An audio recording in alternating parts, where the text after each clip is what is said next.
কবিগুরু রবীন্দ্রনাথ ঠাকুরের লেখা দুষ্টু। তোমার কাছে আমিই দুষ্টু, ভালো যে আর সবাই। মিত্তিরদের কালু নীলু ভারী ঠান্ডা ভাই। জ্যোতিষ ভালো, সতীশ ভালো, ন্যাড়া নবীন ভালো।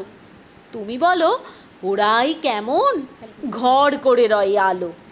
মাখনবাবুর দুটি ছেলে দুষ্টু তো নয় কেউ, গেটে তাদের কুকুর বাঁধা পড়তেছে ঘেউ ঘেউ। পাঁচকড়ি ঘোষ লক্ষ্মী ছেলে, দত্তপাড়ার গবাই। তোমার কাছে আমিই দুষ্টু, ভালো যে আর সবাই।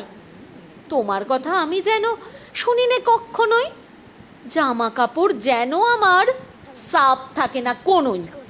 খেলা করতে বেলা করি, বৃষ্টিতে যাই ভিজে। দুষ্টুপনা আরও আছে, অমনি কত কি যে। বাবা আমার চেয়ে ভালো, সত্যি বলো তুমি, তোমার কাছে করেননি কি একটুও দুষ্টুমি? যা বলো সব শোনেন তিনি, কিচ্ছু বলেন না কো। খেলা ছেড়ে আসেন চলে, যেমনি তুমি ডাকো